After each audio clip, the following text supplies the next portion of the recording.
Every time I come to Canada, a little more of Canada seeps into my bloodstream, and from there, straight to my heart. I've always had the greatest admiration for Canada's unique identity, which is recognized across the world for bravery and sacrifice in defense of national values. As the anthem reminds us, the true North is indeed strong and free.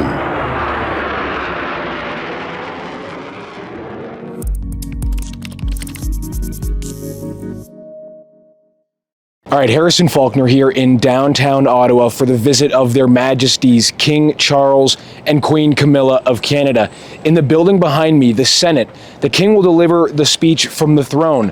The first time this has been done since 1977, and only the third time in Canada's history that a reigning sovereign has delivered the speech. Yesterday, the King and the Queen were greeted by thousands of Canadians, both at Lansdowne Park and at Rideau Hall, to catch a glimpse of their King on Canadian soil.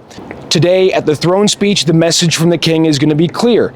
Canada is a strong, sovereign nation, and Canada's institutions are robust and unique, such as the Canadian monarchy. This trip is playing amongst the backdrop of a U.S. administration that has routinely threatened to annex Canada, threatening Canadian sovereignty.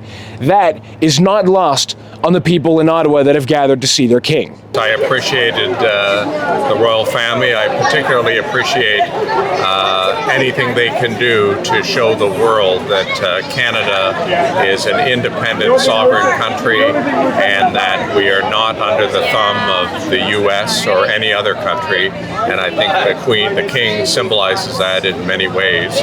It is a historic moment, especially having a throne speech like this. We haven't had one in Canada in my lifetime, and I think it's really special to be here, especially in this political climate. The King being here is a huge symbol to Canadians that we are supported by our crown. So I'm really proud to stand here today early and wait for him to come by and deliver his speech. I'm a big fan of the royal family as well, and I love a lot about what they stand for. So for me, it's really personal in that way too.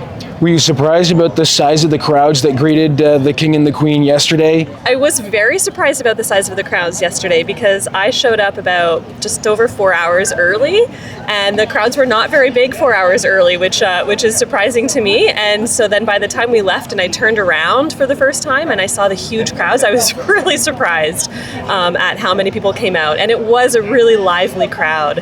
And whenever there was some negativity from some protesters behind us, the positivity from the crowd really shone through, and we just chanted, "God save the King." And so it was a really positive crowd that came out, and I was very impressed.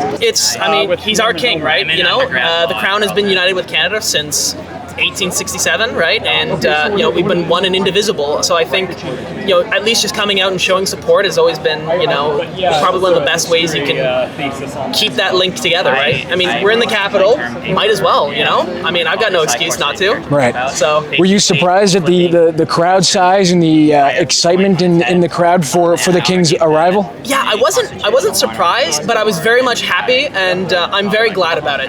Like I was really hoping to get a good crowd out, and I'm very happy that we had a good crowd and a lot of excitement, and a good shout of God Save the King over there, right? Yeah. And a bunch of people joined in. I was very happy to hear that. The excitement is great. I love it. It's so not surprised. Very glad though. Why do you feel it was important to be here for this historic moment? Well, when I swore an oath to the Queen back in 1984, I said, no, this is what it's all about, is protecting our heritage. So here I am to honor our King now. And have you been surprised about the support that Canadians have shown both the King and the Queen since arriving yesterday?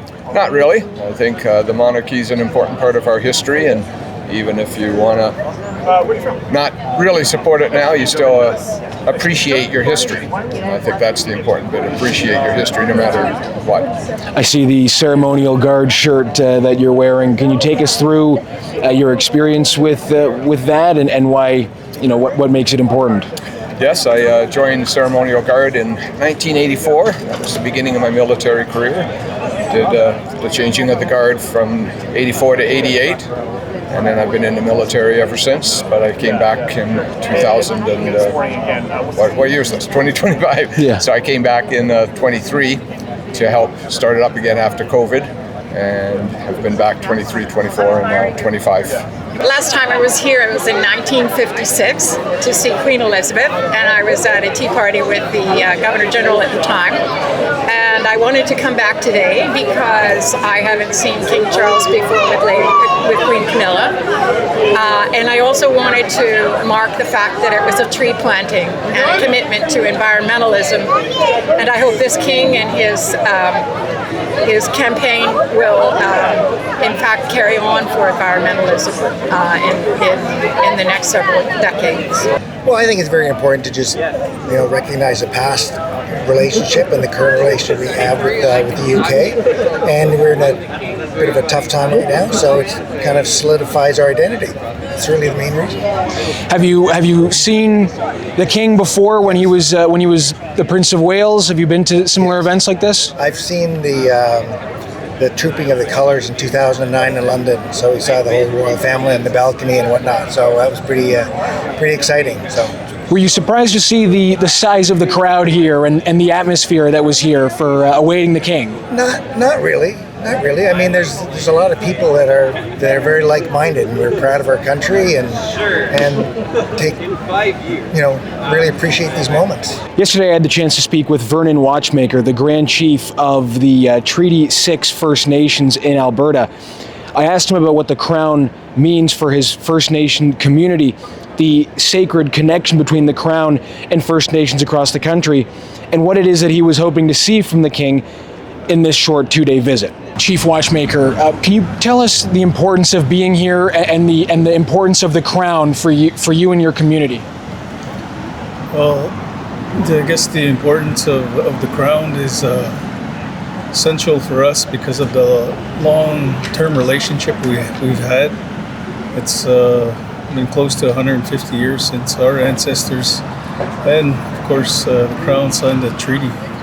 So all those obligations, all those, when the agreement was signed, was for the benefit for our people moving forward.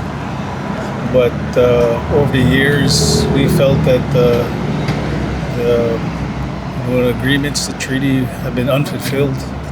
There's a lot of work that needs to be done, and we're here in Ottawa to give the King a reminder that that relationship still exists, and that we need to work together to address all the concerns that we had with the government, because it's the government and right of the Crown. So the obligation is there for the government. And we believe that we need to have those discussions. And so that's why we're here, and to support other nations across the country. I'm from Alberta. I'm from Kihiwin Cree Nation, Treaty 6. So that's the history, and moving forward, we need to make sure that our next seven generations are being watched over. So we're hoping to get an audience with the King. But if it's not today, then we certainly are pushing forward for an audience with the King. So, do you believe that the King understands and takes concern over the state of the First Nations communities in Canada and the unique relationship between the Crown and First Nations people? I believe the last time he was here was almost, say 40, 50 years ago. Directly meeting with the First Nations. So definitely I would say he is well aware of the First Nations and the partnership, but it needs to come to the forefront. And so we're hoping that he's going to be taking the time to set some time aside so that we have that audience with him. And we're looking forward to that. And hopefully it'll be soon. We're going as chiefs. That's why we're here today. We lifted the pipe in Parliament Hill because this is not just a contract, but a spiritual, agreement. And we take it quite serious. it's we have inherent rights, but our treaty rights is what the agreement we had with the Crown and with Canada. With all the levels of funding, the gaps, everything.